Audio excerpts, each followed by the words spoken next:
Hello everyone. Today we are going to continue our further topic of management, that is controlling. ये हमारा इस chapter का last topic है. सो controlling methods कौन कौन से कंट्रोलिंग, पहला है आपका कंट्रोलिंग में कंट्रोलिंग मेथड्स, कौन कौन से मेथड्स है जो सुपरवाइज़र कंट्रोल कैसे कर सकता है ऑर्गेनाइजेशन में. So non quantitative methods of controlling, that is quality. तो क्वालिटी में कंट्रोल कैसे करेगा. So non quantitative methods of control are those which are used by managers in performing other manager function, that is planning, organizing, staffing and leading. In general, this lead to control of overall performance of an organization. Most of these techniques are directed towards controlling employees attitudes and performance. तो quality control मतलब कोई भी एक product बन रहा है, मैं short में आपको बता दूँ कि इस quality non quantitative methods of control मतलब ही क्या, नॉन क्वांटिटेटिव मतलब क्वालिटी कंट्रोल में आ जाता है. तो जो भी हमारा प्रोडक्ट बन रहा है एक ऑर्गेनाइजेशन में, कोई भी हमारा एक प्रोडक्ट बन रहा है तो उसकी क्वालिटी को कंट्रोल में कैसे रखा जाए, तो उसको टाइम टू टाइम स्पेसिफाई करना, ऑन द स्पॉट इंस्पेक्शन करना जाके. तो ये सारी चीज़ें जो है एक सुपरवाइज़र को ध्यान में रखनी होती है, उसे बार बार चेक करना पड़ता है.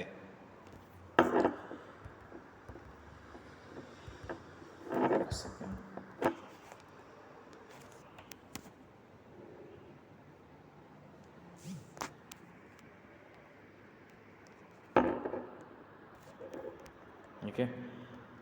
सो उस पर रिपोर्ट्स भी बनाने पड़ते हैं, oral and written reports, performance evaluation and discussion between the manager and employees involving in performing an activity. तो ये सारी चीज़ें आती हैं क्वालिटी कंट्रोल में. सेकेंड टाइप है हमारा क्वांटिटी कंट्रोल, दैट इज़ कितनी क्वांटिटी पर डे में, मतलब कितनी क्वांटिटी में प्रोडक्शन होना चाहिए, परफॉर्मेंस, वो सारी चीज़ें इस क्वांटिटेटिव कंट्रोल टेक्निक्स में आती हैं. These techniques are based on specific data and quantitative methods to measure and control the quantity and quality of the output. Budgets such as the regular operation, capital expenditure, sales and cash budgets. Regular operating, जैसे रोज़ कितने products बन रहे हैं, कितने quantity में products बन रहे हैं. Capital expenditure, sales and cash budgets. Specialised budget such as planning programming budget system, जिसको PBBS कहते हैं शॉर्ट फॉर्म में. Zero base budgeting, ZBB and human resource accounting, HRA. Okay. Next है आपका कंट्रोल सेंटर्स. फिर audit such as internal audits, external audits and management audits. Rational analysis, break even BE analysis, time preference charts and techniques such as the Gantt chart, program evaluation and review techniques and the critical path method. ये सारी चीज़ें आते हैं आपकी quantity control में. Next type है using budget and budgetary control, cost. तो सबसे बड़ा चीज़ होता है कि जो हमारा बजट है उसी के अंदर हमको रह के काम करना पड़ता है. तो एक सुपरवाइज़र को वो ध्यान में रख के भी काम करना होता है कि हमारा इतना बजट है और इतने में ही हमें काम कंट्रोल करके काम पूरा करना है. The primary financial control for every organisation is the budget. तो फाइनेंशियल कंट्रोल क्या होता है, एक बजट है. The budget is most widely use the technique of a control in both business and government. A budget is both a plan and the control, in as much as a preparation of budget is an integral part of the planning process and the budget itself is the end point of the planning process, that is the statement of plans. मतलब जो planning process हम जो plan करते हैं कि कोई एक organisation को एग्जिट करने का या फिर एग्जिस्ट करने का एक प्लान करते हैं, तो उस प्लानिंग का एक पार्ट है ये बजट. तो बजट मीन्स क्या, हमें प्री प्लान करना पड़ता है कि हमारा ये इतना बजट है और इतने में हमें काम पूरा करना है. सो इसमें भी कंट्रोल होना चाहिए. In fact some managers even refers to their budgets control as profit plans. Budget is an estimate of income और expenses for a specific time period, say year, quarter और ए मंथ. तो अलग अलग टाइप, मतलब हम कि बजट ये जो प्लान करते हैं वो बजट का जो प्लान है, जो बजट का जो प्लानिंग करते हैं, तो वो मंथली भी हो सकता है, क्वार्टरली भी हो सकता है, पूरे ईयरली भी हो सकता है, हाफ ईयरली भी हो सकता है। And the particular estimates it contains becomes the standard against which future performance will be measured and evaluated. If income drops, that is revenue drops, expenditures should probably be curtailed. On the contrary, if actual expenditures exceeds the expected figures, either additional revenue must be added, must be generated, or expenditures have to be reduced. तो budget in short में कहूँ कि एक part है इसका। अगर budget control कहते हैं मतलब एक प्लानिंग का या प्लानिंग प्रोसेस जो होता है उसका एक पार्ट है। हमें प्री प्लान करना होता है कि बजट कितना है हमारा और हमको कितने ने उसको कैसे कंट्रोल में रह के काम किया जा सकता है। नेक्स्ट है essential of effective controlling by supervisor. तो सुपरवाइज़र एक ऑर्गेनाइजेशन में कैसे कंट्रोल बहुत अच्छे से कंट्रोल कर सके, तो उसके लिए ज़रूरी क्या क्या होता है। Suitable, the control system should be appropriate to the nature and needs of the activity. मतलब जो भी कंट्रोल सिस्टम होगा, सुपरवाइज़र जो कंट्रोल सिस्टम अप्लाई करेगा, that should be natural, that should be natural. कोई जैसे हर एक इंडिविजुअल के लिए अलग अलग कंट्रोल नहीं होना चाहिए, वर्कर्स के ऊपर अलग अलग कंट्रोल नहीं होना चाहिए, सबको एक समान जो नेचुरल चीज़ें हैं, नेचुरल चीज़ों को समझ के, जो कंडीशंस है उनको समझ के और फिर वो कंट्रोल सिस्टम अप्लाई करना चाहिए। Timely and forward looking, the feedback system should be short as quick as possible. तो जो वर्कर्स की ओर से जो फीडबैक आएगा तो वो कंट्रोल सिस्टम ऐसा बनाना चाहिए कि जो फीडबैक होगा that should be quick and as soon as possible. Objective and comprehensive, objective control specify the expected result in clear and definite terms. तो मतलब ऑब्जेक्टिव कंट्रोल, जो कंट्रोल सिस्टम है उसका जो ऑब्जेक्टिव है मतलब उसका जो मोटो है, तो that should B specify that should specify the result, expected result in clear and definite। मतलब जो भी हमें रिज़ल्ट चाहिए उसको एकदम प्रॉपरली उसको बता सके और सारी चीज़ें कंट्रोल में हो, ऐसा हमारा ऑब्जेक्टिव होना चाहिए। Flexible, it should be flexible so that it can be adjusted to suit the needs of any change in the basic nature of the inputs and varieties. तो जो भी कंट्रोल सिस्टम रहेगा that should be flexible, flexible होना चाहिए कि condition, अगर समझो कोई कंडीशन आ गई, ऐसी कंडीशन जिसके वजह से हमारा जो कंट्रोल सिस्टम है वो थोड़ा सा डेविएट कर रहा है, तो हमें उसको चेंज करना है according to the condition. Condition के हिसाब से हमें कंट्रोल सिस्टम को थोड़ा सा चेंजेस करने पड़ रहे हैं, तो that should be flexible. Economical, the benefit obtained from a control system should be more than the cost involved in the implementing it। मतलब जो बेनिफिट एक कंट्रोल सिस्टम से होना चाहिए वो ज़्यादा होना चाहिए। जो कंट्रोल जैसे कि कोई ऑर्गेनाइजेशन में, तो कंट्रोल सिस्टम ऐसा होना चाहिए, सुपरवाइज़र को कंट्रोल सिस्टम ऐसा बनाना चाहिए कि जो भी हम इनपुट दे रहे हैं उससे ज़्यादा हमें आउटपुट मिले। मतलब जो हमारा जो प्रॉफिट हो, इनडायरेक्ट मतलब एक शॉर्ट में बताओ तो एक प्रॉफिट होना चाहिए। Acceptable to organisation members, the system should be acceptable to organisation members. तो जो कंट्रोल सिस्टम होगा तो जो भी वर्कर्स, जो भी मेंबर्स उसमें काम कर रहे हैं, तो वो सबको मंजूर होना चाहिए, सबको एक्सेप्टेबल होना चाहिए। Periodically review, the control system should be periodically reviewed and evaluated.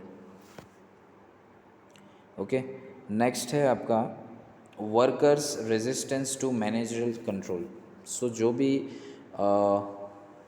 Workers resistance to managerial control,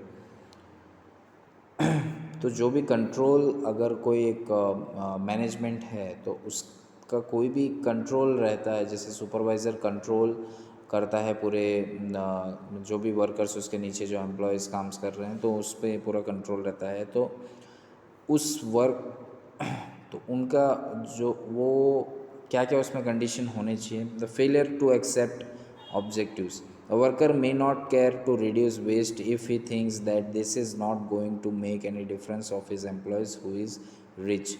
तो सबसे पहले तो जो भी वर्कर जो काम कर रहा है उसको ये बात पता होनी चाहिए कि मैं कम से कम वेस्ट करूं ताकि हमको ज़्यादा से ज़्यादा प्रॉफिट हो। ऐसी उसमें भावना, ऐसी उसमें जो फीलिंग्स है वो लानी होगी। बिकॉज़ अगर वो चीज़ नहीं होगा, अगर वो वेस्ट करता ही जाएगा और वो सोचेगा कि ये इतने से वेस्ट के लिए वो लोगों को क्या फ़र्क पड़ेगा, जो ऊपर जो बैठे हैं, जो हायर अथॉरिटीज़ है, जो मालिक है, उनको क्या फ़र्क पड़ेगा। तो वेस्ट अगर ऐसे ही होते रहा तो इनडायरेक्टली हमारा जो क्या होगा, लॉसेस में जाते रहेंगे और प्रॉफिट इतना देखने को नहीं मिलेगा। सो वर्कर्स के अंदर वो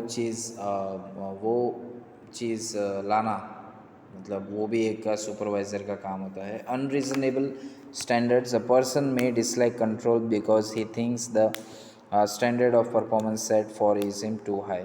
तो कभी कभी कुछ लोग ऐसे भी होते हैं जिनके दिमाग में ये बैठ जाता है कि अरे यार ये काम बहुत ही ज़्यादा हार्ड है, बहुत मेरे मेरे मेरे बस की बात नहीं है, और इसीलिए वो उस काम को, वो उस कंट्रोल सिस्टम को नहीं एक्सेप्ट करते हैं। Too many controls irritated workers, अगर बहुत ही ज़्यादा उन पे कंट्रोल कर दिया जाएगा तो वर्कर्स क्या हो जाएंगे, कंट्रोल सिस्टम ऐसा बना दिया कि उनको एक लेवल के ऊपर, एक लिमिट के ऊपर हो जाता है, तो फिर वर्कर्स इरिटेटेड हो जाते हैं और फिर काम ठीक से नहीं करते। सो ये चीज़ नहीं होनी चाहिए। Disclosure of unpleasant facts, employees do not like control because they fair exposure of their weaknesses before supervisor, subordinates and colleagues. तो जो भी एम्प्लॉयज़ काम कर रहे हैं वो, उनको कंट्रोल सिस्टम नहीं पसंद आता है। बिकॉज जो भी कंट्रोल सिस्टम कब नहीं आता है, जब क्योंकि वो डरते हैं, क्योंकि they are fear of exposure of their weaknesses, उनकी जो कमज़ोरी है उनके वजह से वो डरते हैं। और तो ये सारी चीज़ें नहीं होनी चाहिए। कंट्रोल टेक्निक्स, तो कौन कौन से कंट्रोल टेक्निक्स है यहाँ पे, पास्ट एक एक करके मैं एक्सप्लेन करूँगा। Past oriented control techniques, so this are the post action control, मतलब जो कंट्रोल टेक्निक्स है जो, और वो पहले ही हमें ले लेने होंगे, जो कंट्रोल है वो हमें पहले एक्शन में ले लेने होंगे। They measures the result after the work is completed, मतलब हमने पहले ही वो उसका प्लान कर लिया है, और फिर जब काम होने के बाद उसको क्या करते हैं, कंपेयर करते हैं। जैसे कि इंस्पेक्शन ऑफ जॉब्स, मतलब हमने पहले ही अगर कोई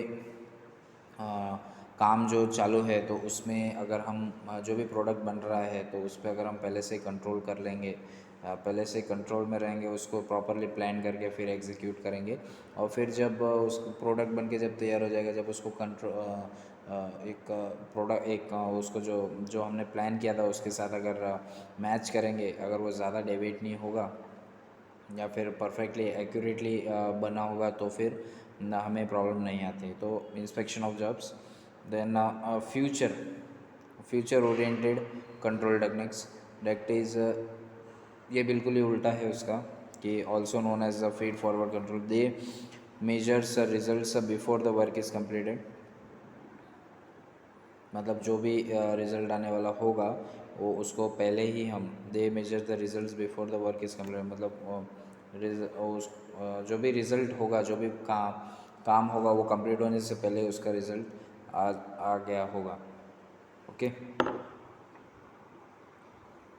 नेक्स्ट है आपका market control techniques. So here control is established by doing comparison of price and profits of previous years of or of other organizer, example price of products. So market control, तो जो भी हमें जो profit होगा उसको पिछले साल से कंपेयर करके या दूसरे ऑर्गेनाइजेशन से कंपेयर करके हमें देखना होगा कि हमें कितना प्रॉफिट हुआ है, और प्रॉफिट हुआ है कि नहीं, और कितना प्रॉफिट, अगर प्रॉफिट हुआ है तो कितना हुआ है। And bureaucratic control techniques, these are controlled by government rules. Then clay control techniques, establish control by generating trust, tradition and shared belief. Old control techniques, these are financial and accounting based, directing towards the control and of money. And new control techniques, they provide the kind of information that are not readily available with the old techniques. तो ये सारे जो है वो controlling techniques है.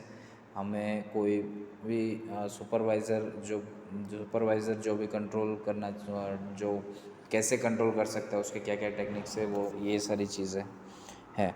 Scope for controlling by supervisor, तो supervisor किन किन चीज़ों पे कंट्रोल कर सकता है? Control over short term policies, control over departments, control over workers, control over production, control over cost of production, control over cycle time, control over material, control over machines, control over equipments and tools, overall control. तो ये इतनी सारी चीज़ों पे वो control कर सकता है एक सुपरवाइज़र. टाइप्स ऑफ सुपरविजनरी कंट्रोल, तो कौन कौन से? इसमें 5 टाइप्स दिए हुए हैं. स्टैंडर्डाइजिंग कंट्रोल, तो परफॉर्मेंस इज स्टैंडर्डाइज, तो जो सुपरवाइज़र है उसको जो भी प्रोडक्ट बन रहा है उसका स्टैंडर्ड लेवल चेक करना होगा. That should be in control. Preserving control, responsibilities are strict supervision is done. Preserving control, preserving control मतलब जो भी काम हो रहा है उसकी अच्छे से इंस्पेक्शन करना, वेस्टेज कम से कम करना, ये चीज़ की भी कंट्रोल होना चाहिए. Delegation of authority control, that is policy manual is decided, internal audits are done. Measurement control, job performance are is measured. Measurement is done through special reports, budgets etc. And motivational control, तो जो भी control होगा date should B motivational. तो ऐसा नहीं होना चाहिए कि उसको उनको जो वर्कर्स हैं उनको दबाव में काम करवाना चाहिए. दैट शुड बी, उनको मोटिवेट करना चाहिए काम के प्रति उनको और फिर उनसे काम करवाना चाहिए. Advantages of control by supervisors, तो यहाँ पे कुछ एडवांटेजेस है और डिसएडवांटेज दिए गए हैं. That is control by supervisor makes necessary adjustment in operations. The management can verify the policy through the control process. The control flow through the organisation from top to bottom. तो यहाँ पे पहला point दिया, control by supervisor makes necessary adjustment in operation. तो कोई भी एक supervisor अगर किसी ऑर्गेनाइजेशन पे कंट्रोल करता है तो that makes necessary adjustment in operations. तो अगर कंट्रोल अच्छा रहेगा तो वो एडजस्टमेंट भी अच्छा रहेगा, मतलब जो प्रोडक्ट रहेगा वो अच्छे से बना रहेगा. The management can verify the policy through the control process. Control flows throughout the organisation from top to bottom, मतलब कंट्रोल कैसे होता है? ऊपर से नीचे जाए. Supervisor has control over the subordinates, also the supervisor should not misuse the authority. तो control supervisor अपने नीचे जो वर्कर्स हैं उनके ऊपर ध्यान रखता है और उन पे कंट्रोल रहता है उनका, और साथ ही साथ वो उस अथॉरिटी को, मतलब वो जो कंट्रोल कर रहा है तो उस चीज़ को वो नेगेटिवली एक्शन नहीं करेगा, यानी उसका गलत फ़ायदा नहीं उठाएगा. ये उसके एडवांटेजेस हैं. यहाँ पे इसके लिमिटेशंस भी दिए गए हैं. कुछ लिमिटेशंस है. Supervisor can not fix standards in all the cases. सारे केसेस में वो स्टैंडर्ड फिक्स नहीं करना है, उसके फ्लेक्सिबिलिटी होनी चाहिए, जैसे कि हमने पहले भी पढ़ा. If quantitative standards are not fixed then performance can not be measured accurately. तो जो भी स्टैंडर्ड्स है अगर वो क्वांटिटेटिवली फिक्स नहीं हुए तो परफॉर्मेंस जो है हम एक्यूरेटली मेजर नहीं कर सकते हैं. External factors like government policies, market trends etcetera can not be controlled by supervisor. तो जो भी गवर्नमेंट पॉलिसीज़ है, मार्केट ट्रेंड्स हैं, वो हम कैन नॉट, वो सुपरवाइज़र कंट्रोल नहीं कर सकता. If supervisor tries to keep control on the subordinates then the freedom of them is lost. So there is a difficulty in applying responsibility if workers are not willing to accept control on them. तो supervisor अगर बहुत ही ज़्यादा उन पे अगर अपना जो control है वो अगर दिखाता है तो फिर उनको ऐसा लगेगा कि फ्रीडम जो वो फ्रीडम से वो जो वो एक ऐसा फील होगा कि उनको एक जंजीर में बांध दिया गया है और वो फ्रीली काम नहीं करेंगे और वो जो भी उसका इफ़ेक्ट पूरे ऑर्गेनाइजेशन पे होता है, पूरे ऑर्गेनाइजेशन का होता है, फाइनेंशियली और मेंटली भी. So there is a difficulty in applying responsibility if workers not willing to accept the control. तो हर एक को अगर वो कंट्रोल एक्सेप्ट नहीं करेंगे, अगर वो इरिटेटेड हो जाएंगे और कंट्रोल एक्सेप्ट नहीं करेंगे, तो उन पे वो रिस्पॉन्सिबिलिटी डालना बहुत ही मुश्किल हो जाएगा. Small organisation can not afford expensive methods of controlling. तो जो स्मॉल ऑर्गेनाइजेशन रहते हैं वो ये कंट्रोलिंग सिस्टम नहीं अफोर्ड कर सकते. सो यहाँ पे हमारा चैप्टर जो है, third chapter, that is directing and controlling at supervision level, तो ये हमारा ख़त्म होता है. और फिर आज मैं आपको जो इसके असाइनमेंट्स है वो आपको सेंड कर दूंगा. तो आपको नेक्स्ट वीक में मंडे को आपको वो सबमिट, नेक्स्ट वीक ऑन और बिफोर मंडे आपको सबमिट करना होगा. दैट इज़ आई थिंक 22 है आई थिंक.